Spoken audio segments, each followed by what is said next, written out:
Olá pessoal, eu sou o professor Fernando e vamos a mais uma aula de matemática básica. Hoje vamos falar sobre conjuntos. Então, conjuntos é uma coleção de qualquer objeto, né, esses objetos vamos chamar de elementos.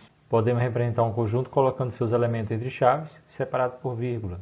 Exemplo, conjunto C das cores da bandeira do Brasil. Então, quais são as cores da bandeira do Brasil? Verde, amarelo, azul e branco. Então, esse é o conjunto C. Ou o conjunto B dos números primos.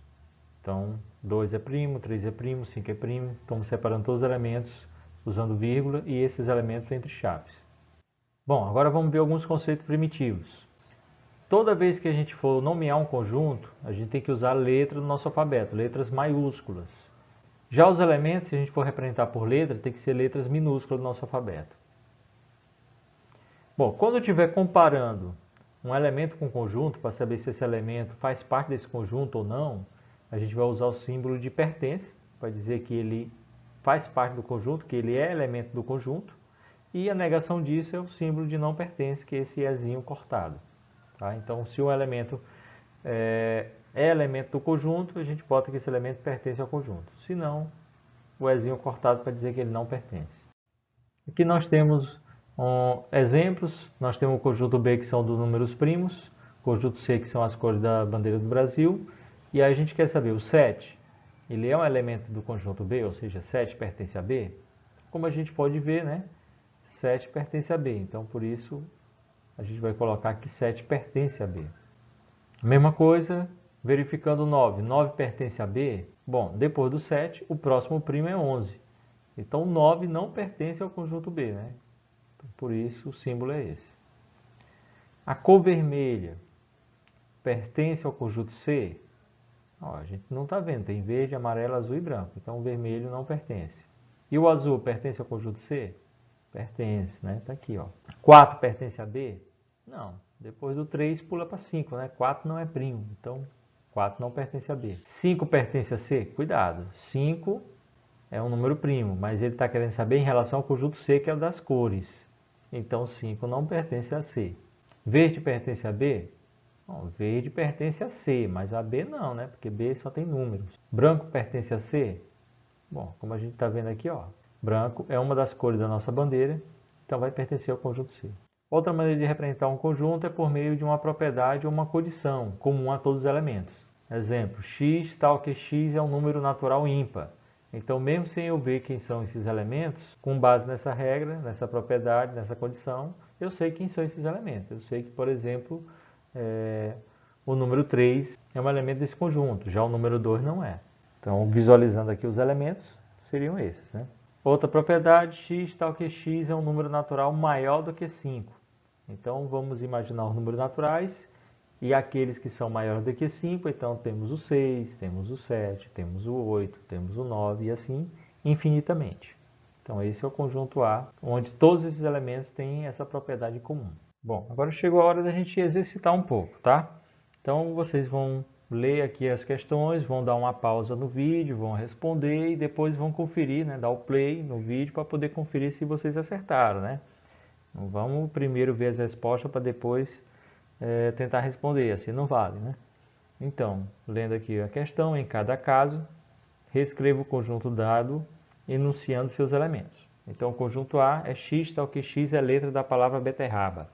Então, x é um elemento desse conjunto e x é letra da palavra beterraba. Então, quais os valores que o x pode assumir? Esses valores vão ser exatamente os elementos desse conjunto A. Então, o x pode assumir o valor da letra B, pode ser E, pode ser T, aí o x não vai poder ser E de novo, porque senão eu vou estar repetindo elementos iguais dentro do conjunto, eu não posso. Os elementos do conjunto não podem repetir. Então, depois a letra T, a letra R e a letra A. Então, com essas letras aí eu consigo formar a palavra beterraba. Então, esse conjunto vai ter esses 5 elementos. O próximo conjunto, conjunto B, é x tal que x é nome de um estado brasileiro cuja letra inicial é P. Cuidado, não é porque x é um nome de um estado, que esse conjunto só vai ter um elemento. O x é que só pode assumir um valor. Então, o x pode ser, por exemplo, Pará. O x pode ser Piauí. O x pode ser Paraíba. O x pode ser Pernambuco. E o x pode ser Paraná. Então, todos esses elementos possuem essa propriedade, por isso pertence a esse conjunto B. Próximo conjunto, conjunto C, x tal que x é igual à fração A sobre B, em que A e B são números inteiros, sendo A diferente de B, e o A e o B sendo valores entre 1 e 4. Então, entre 1 e 4 só tem 2 e 3, né? Já que são números inteiros. Então, que frações nós podemos formar com 2 e 3, de forma que o numerador não pode ser igual ao denominador? Só vamos ter duas, né? 2 terços e 3 meios. Espero que vocês tenham acertado. Acertando, vamos para a próxima. O exercício 2 diz o seguinte: dado o conjunto H, nesse conjunto H nós temos aí 5 elementos, reescreva cada um dos conjuntos seguintes enumerando seus elementos, ou seja, escrevendo quais são os elementos pertencentes a esse conjunto. Todos esses conjuntos estão na forma de uma propriedade, ou seja, uma condição, que é característica de todos os elementos. Então, o conjunto A é x tal que x pertence a H, ou seja, x é um elemento do conjunto H, e, além disso, x tem que ser menor do que 1. Então, a gente tem que olhar para o conjunto H e verificar quais elementos têm essa propriedade de ser menor do que 1. Então, nós vamos encontrar apenas o menos 1 e o 0. Conjunto B, x tal que x também pertence a H, e além disso, esse x, ele é solução dessa equação. Ó. Então, que número multiplicado por 2, subtraído por 1 e depois dividido por 3 vai dar 1. Se você fazer a verificação, você vai ver que o único valor possível é 2, né? 2 vezes 2 dá 4, menos 1 dá 3, 3 dividido por 3 dá 1. Então, a solução dessa equação é 2, e 2 pertence ao conjunto H, por isso o conjunto B vai ter esse elemento 2 e apenas ele, né? Vai ser um conjunto unitário.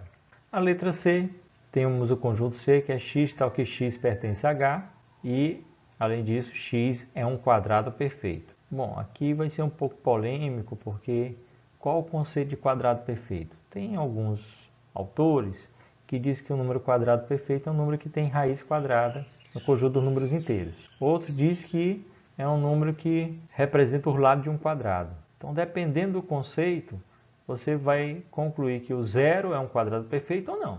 Se você imaginar aí que um número quadrado perfeito, então, é um número que tem raiz quadrada no conjunto dos inteiros, então o zero tem raiz quadrada, né? Raiz quadrada de zero é zero. Agora, se você imaginar que um número quadrado perfeito é um número que representa o lado de um quadrado, então um quadrado cujo lado medem zero não existe, né? Aqui, no meu ponto de vista, estou usando o conceito de que x é um quadrado perfeito no sentido que ele tem raiz quadrada. Então, por isso, considerei como solução 0, 4 e 9. Né? Mas se você não concordar, coloca somente 4 e 9, certo? Como eu disse, é polêmico, né? Tem conceitos diferentes, tá? Então, pode ser qualquer uma das duas, 0, 4 e 9 ou apenas 4 e 9. A letra D diz que x pertence a H, e além disso, x é menor do que zero. Então, de todos os elementos do conjunto H, o único que é menor do que zero é o menos 1. E na próxima, nós temos que x pertence a H, tal que x é solução dessa equação. 3x mais 1 igual a 10. Resolvendo essa equação, você vai encontrar que x tem que ser 3. Mas 3 pertence a H? Não, né? Então, como x tem que pertencer a H e, ao mesmo tempo, ser solução, não vai existir nenhum elemento que vai atender essas duas condições, por isso esse conjunto é vazio.